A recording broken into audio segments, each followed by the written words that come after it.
Go.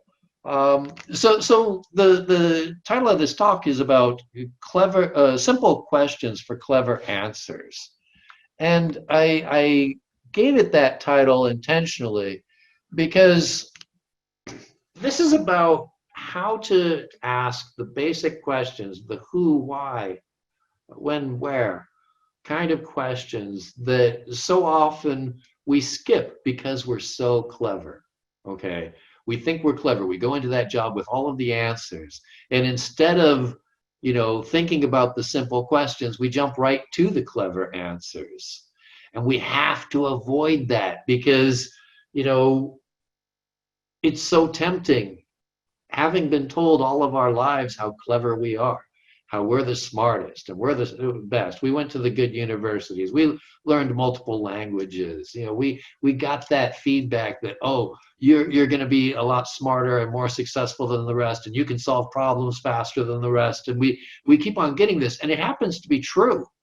We are smart. We are good. We are able to come up with those clever answers. The problem is, if we jump right to the clever answer, we're probably going to get things wrong. We're going to get really basic stuff wrong. And instead of exhibiting our cleverness, we're going to just feel and look stupid. And we hate looking stupid. We want to avoid that. So that's why I'm giving you this talk today, because I'm assuming you're like me. You're smart. You want to solve problems. You're interested in the world. And you already know a lot of stuff. You read books. You pay attention to the world, what's going on. And you have clever answers, but slow down, my friends. As business analysts, as project managers, as product owners, as IT professionals, if you jump right to the solution, if you jump right to your clever answer without asking these simple questions, you're going to run into trouble. Why? Well, because the power of human stupidity is insurmountable. Uh, some of you who like science fiction, as I do, have read the books of Robert Heinlein, and his favorite quote for me is that he says, "Never underestimate the power of human stupidity." And at first glance, you think that's an insult. Oh, look, all those stupid people. But no, we got to recognize that we are the stupid people. All right, we're the ones who think we're smart, right? And that's often the sign of the stupid people. Really smart people are quite humble about their intellect, but we kind of brag about it and show it off all the time. And we're eager to jump in and give everyone our clever answers. Um, so the powerful human stupidity that we got to guard against most is our own stupidity that comes from our very cleverness, right? Um, so it's better to look stupid, I find, than to actually be stupid.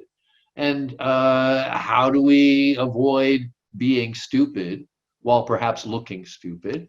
Well, the answer is to focus on what's called epistemology. Epistemology, it's an old Greek word, it's a philosophical word. It means, how do you know what you know? Uh, I couldn't even find the author of the quoted definition there because it's such a common definition. But it's, whether what you think is something you can justifiably believe, you have evidence for it, or whether it's just opinion, right? Um, because the plain fact is that everybody knows that beliefs and opinions don't match between people. You're always going to have some disagreements. And as a business analyst or a project manager, that's your primary role, is to make sure that you actually understand what people want, what people are willing to pay for, what people are going to use, the genuine purpose for this software. And if you don't understand that, you're going to get in trouble. We all know this. So the way that I recommend to have a joint epistemological understanding, so that we've exposed what are the things that we mutually believe and what are our mutual opinions. How are they different? Are we really in agreement when we say chair? It's such a simple thing. What is a chair? I mean, everyone knows what chair is. Oh, but if you ask who's going to use the chair, and it turns out, oh, it's for an astronaut controlling a spacecraft. Well, that's a very different chair, right, from the one that you initially pictured. So we've got to ask these very simple questions: the who and the why, the when and the where. And that's how we get to that shared epistemological understanding. So what are the simple questions? Well, conveniently enough, there's 7 of them. Have you ever noticed how 7 keeps on repeating in these presentations, right? You get 7 magical rules and 7 this and 7 that. Well, there's actually a good reason for it. That's how people remember things. If you want to look up the research of George Miller and the magical 7 plus or minus 2 and find out why, it's quite interesting. So I'm taking advantage of that. It's just how people think. And I'm offering you these 7 questions because they're simple and they're going to be easy to remember and they work, right? And they primarily work as a check on yourself and your teammates and the people you're going to work with to make sure that they can actually answer these questions, because most likely they're starting from their clever answer. So make sure that they can actually answer who is going to use this, who is this for, who's paying for this, right? Why are we making this? Why is someone going to use this? Yeah. And where and when are they going to use it? What's the physical environment? What's the technical environment? Is there some triggering event? Okay, if we're designing bank software, just because we sit in front of the computer designing bank software all day doesn't mean that our customers are going to be using that bank software all day. Most likely they're just going to log in maybe once a week, maybe once a month, right? So that's a very different sort of mindset that they're going to be using when they're navigating this. But perhaps the most important questions after who and why is there something weird about this? Is there something different? Is there something unusual? And if there's not, what standard are we following? Can we just declare it and agree on it? If we are going to do something weird, let's focus on that and make that weird thing something wonderful, right? Because that's the key to innovation. And even ask, if we're not doing anything weird, if we're just doing totally standard stuff, why are we even doing this, right? I mean, what's the fun of working on something that's not kind of weird? And only at the end, I ask you, my friends, to use the question what? Because if we focus on what too early, we're going to run into trouble. So let's start with a who, right? Because that's going to be the most important. Who benefits from this? This is the question from Cicero. Always qui bono. Who benefits from any particular situation? And on the other hand, who pays for it? Who's going to suffer for it? Are we creating something that's going to create pain and disharmony and harm in the world? Right? Let's think about what are the actual consequences on real people, because we're making projects and products. We are people making stuff for other people. Let's not forget that. Let's put that who first. So there's 2 ways to do this. The first is actually know who your customers are. Have a personal relationship with them. If you're providing a service, making sure that you actually have a good service-based relationship with these people. If you cannot have that, which is frequently the case, let's be realistic, especially if you're doing remote work, have a persona, a representative persona, which you can use as a placeholder to ask these important questions, right? But the who is the most important part. If you don't understand your customer, if you're not focused on your customer, if you're not actually putting yourself in their shoes and seeing how they would look at this in a specific way, not a sort of everybody way, but specific, talk about Mary Ann, that school teacher, living in a small town who only speaks one language. And when it comes to banking software, she doesn't want to have to drive into the city to have to do that banking business and stuff. And the most important thing is that as a school teacher, is there some way that she can move out of a rented apartment into a house someday? These are the kind of questions you want to know. Talk about people and solving their problems. And that's going to give you that focus that is actually going to make you successful in a career as a business analyst, as a product owner, and as a project manager. Um, and when you ask who, consider that there's at least three kinds of who you need to consider when you're dealing with IT projects. And I like to put it as ABC because, again, it's easy to remember. Who are the actors? Do people actually use the system? People are actually having to touch the buttons and click the mouse, right? Who is it that's doing that? How is it that you're serving their needs? Why should they use this? Similarly, who is it who's paying for this? Because a lot of times it's not the end users, the actors within the system, who are paying for it. You have to make sure that you're actually creating something that's valuable that people are willing to pay for, because otherwise you're going to go out of business and then you're done, right? You got to actually make it worth something that's people are willing to pay for. But simultaneously, you got to think about yourselves and be honest with yourselves. What do you want to make?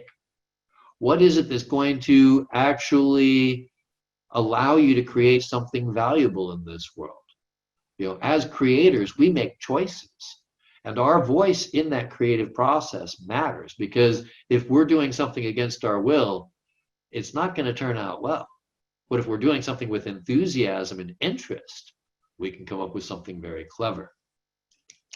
So this is what you want to talk about when it comes to who. Now, I'm going to get a little bit heavy. I'm going to get a little bit heavier. Kevin Kelly, who's one of the icons of the internet world, he's one of the co-editors or founders of Wired magazine, was deep in the well in the early days. So he recently had his 68th birthday, and he published 68 bits of unsolicited advice. You can see the URL there. And rather than listening to me, I would not at all mind if some of you open up an extra browser window and start going through some of those quotes, because I found some of them in that list that are specific to what we're doing today, what we're talking about today as project managers, as business analysts. What is some good advice from one of us old guys? Because that's why you're listening, right? I'm an old guy kind of sharing my wisdom here. And it's about learning from people who you disagree with, who are not like you. Again, if you're not able to do this, you're not going to have much success. You have to be able to actually find someone else's perspective who you tend to disagree with, and maybe even disrespect, right? And that means that you have to be willing to look stupid. As Mr. Kelly notes here, you might think that you're sounding stupid, but most of the time, that stupid question that you're asking is something that everyone else wants to ask too, but they're too afraid to do it. So have some courage, right?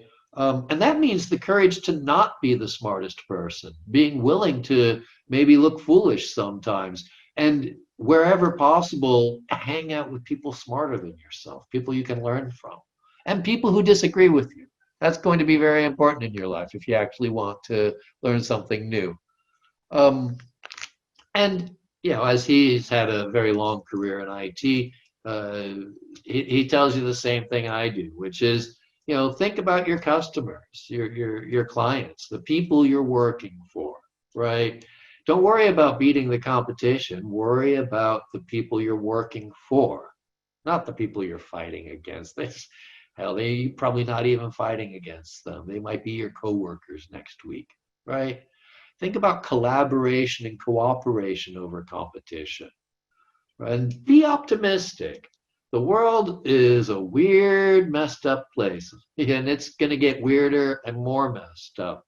But in the end, we are those with some unique power and responsibility and opportunities that we can maybe make some changes in this world. Most of the people we know, a lot of the people even in our families and our communities, don't have the power that we have. It may not seem like much power, but we've got a lot more than most people. So let's be optimistic and use it for something good. And the way we do something good is by identifying the people we actually want to help, looking at things from their perspective to answer why they want to do this thing, right? The truth is, nobody wants to use a computer program or software or read a user manual. They want to solve a problem in the real world. Can you describe a problem outside of your system that people are solving with your system? If not, where's the value, right? Just having people do tasks within a system itself is just redundant nonsense. You're not creating anything of valuable. You're just simply making busy work and wasting people's valuable lives when they could be out in the park with their dogs and their children, right? You got to ask why somebody's going to use this. Something like 60% of all software functionality is never used or rarely used. What a horrible waste. What a horrible waste. Let's avoid that. Let's make stuff that people do want to use, not stuff that they'll be forced to use. And ask, when you're asking why, ask also, why should we be making this? Are we really the best people for this? Is there a good reason for us to make this? Maybe somebody else already made this and we can just copy what they made and pay them some royalties, right? Do we have to make everything ourselves? Is there somebody who's better at this than us? Right? Be willing to not be the smartest people and see if there's somebody else who's smart who's already solved this problem. These are the simple questions you want to ask, because you'll find out the answer later whether you like it or not. If you ask these questions early, however, you're going to maybe get some surprising answers that lead to cleverness. So going on with our 7 simple questions to ask at the beginning, the middle, and at the end, constantly asking this, where is somebody going to use this feature? Where will they look for it? Where will we make it? Where are we going to test it? What is the physical environment? Yeah, is somebody going to be using this app on the bus on the way home? Or are they more likely to be using it in a peace and calm environment? What is their physical place? Are they surrounded by people jostling them, or have they got plenty of room and space to spread out? And when you think of the where, it's not just the interfaces. It's the social and economic environment that they're finding themselves in. So consider this so that you can be realistic and actually create things that people will use where they're looking for them. Similarly, this could be considered a simple question from a computer science point of view. What are the triggers? What are the events? And how are these events started? When is somebody going to use this feature? When is somebody going to use this software? When is somebody going to use this system? Do they only check the banking software on their phone when they're worried about running out of money? Right? When should your product actually be ready? So many times as project managers, we're running before deadlines. And I can tell you, again, after so many years of working in software, all those deadlines are artificial. Every one of them. They were just invented by people. Go back to who made that deadline and why, right? When you're asking this when question, when are we supposed to deliver? Go back and deliver to a who so that you fulfill their reasons why. You'll find out that that's going to be much more important than the when. The when is negotiable. The when is often negotiable. And if it's not, find out why. Again, and make sure that you deliver what is most valuable, right? Rather than what you can get done in a deadline. Similarly, you want to ask when people will not use this. If you have a system that you think everyone everywhere is going to use all the time, you're on drugs. Okay, you're out flipping out in outer space, man. There is no system that is always used all the time by everybody everywhere, with the possible exception of our lungs and hearts and occasionally our brains. But I can guarantee you there's no technology that we've invented in mankind in all of world history that is everywhere all the time for everyone, ubiquitous. There is always a circumstance when things are not going to be used. And you want to define that, because otherwise, how do you know the scope? How do you know the scope? And be brutal about this. Be really honest when people are not going to use something, so that you're not forcing people to do something when they cannot, right? Um, and of course, is there something that has to be done before this is going to be done? There's some obvious questions, but as you can see, if we forget this, we're losing out on the entire scope. Because the real scope of your work should be doing something weird. All right. Maybe I should call this 7 weird questions instead of simple questions, because the weirdness is what counts. If you just want to be normal, if you just want to do, mediocre work, only what you're told, never try to do anything non-standard, just copy what everyone else is doing, go ahead. Go ahead. I suppose that will be a comfortable but kind of boring life. On the other hand, if you want to do something weird, um, let me please encourage you to do so. When I was a teenager, I had the weird experience of being able to talk to the science fiction writer Ray Bradbury, and he told me, if you've got an idea that you think really is cool, go to the experts first and ask them if it's possible. And most of the time, they're going to tell you it's not possible, and most of the time, they're going to be right. But if you still think that your weird idea is worth pursuing, go for it. Try it. And again, most likely you're going to fail. But in the event that you do succeed, go back to those experts. Show them your success, that weird thing that you made happen. Give them a chance to apologize. And Ray Bradbury said to me, and if they don't apologize, then you can rub it in. So think about what's weird. What is weird? What is this doing that is unique, that is different, that is non-standard, right? Because that is probably also the most wonderful thing about the product you are making. Without weirdness, there is not wonder. Can you explain what's wonderful about this? Right? Is it only weird and therefore only so geeky that nobody but a total weirdo is going to use it? And there's nothing wonderful about it, then you're just kind of being creepy. Maybe don't make that. But ask people, what is wonderful? What is the wonderful thing that you want? What is the real thing you're trying to get? What is the most valuable thing you're getting? And define that as part of your project, right?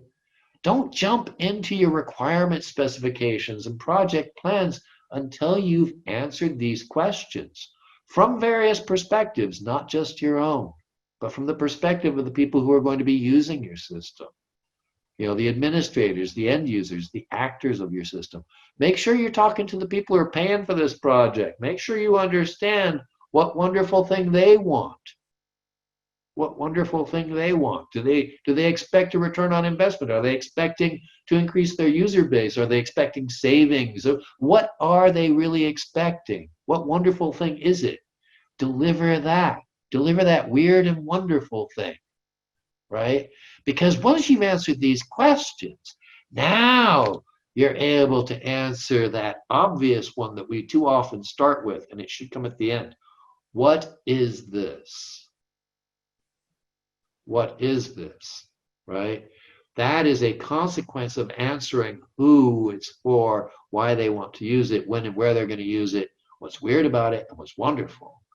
Now you can actually describe something. Now you can actually create some user stories. Now you can actually create a requirement specification and set the scope and the priorities based on who's going to use it and why. Which leads to the how-to, right? And this is where, again, I want to warn y'all, don't jump into the how-to until you've answered the other 7 questions first. Because too frequently we think, oh, I have the perfect recipe, my recipe works all the time, everybody loves it, I'll just make my same recipe that I always make. Well, that's when you're going to end up stupid, right? Because you jumped into the how-to without really understanding who it is that you're feeding, right? Maybe your world-famous spaghetti recipe is the very best and everything, but there are people who don't like spaghetti. There are reasons why, if it's kids dressed up in their nicest clothes, their moms do not want them to eat spaghetti, right? You got to think about that who before you just go to your regular recipe and giving them the same thing, or imagining that because you're a computer genius, you're also a genius in everyone else's work. We have to be humble. We have to ask those questions before we jump into writing our requirement specifications. And ask them in that order I'm giving you, please. Right? And again, if you can't specify a specific person, make up a persona, a realistic representative, and use their name and answer the question for them. So what I would like to do now is I'm actually not able to see the time for some reason here in my display, so I don't know if I've gone over time or if I'm under time, but I'm hopeful that I'm under time and that we'll have some time to answer your questions. I hope you have simple questions for this. Perhaps I can give you some more examples of how to use this. But before I open it up to the questions, and Galina, I believe, will be taking your questions. So write your questions in the chat. Make sure that Galina sees them so that Galina can tell me what your questions are and then I can answer them. But let me remind you of another wise man's advice is if you wish to improve, be content to appear clueless or stupid, right? And yeah, everything I'm telling you today, it's all about, appearing stupid maybe, because seriously, this is the most obvious, easiest, stupidest advice and simplest advice you'll ever receive. And I recognize that some of you are going to say, God, that Fred guy, he's a dummy. And I accept it. I accept it. Because as I've learned, uh, the world is going to laugh at you. You can get angry about that, or maybe you can laugh along with it, right? Um, but the people who get angry at being laughed at look even stupider than the ones who at least laugh along. So if you have any funny examples, or if you'd like to tell us also of an experience where you've perhaps jumped into the how-to before asking the more basic questions first, I'd welcome to hear that as well. If you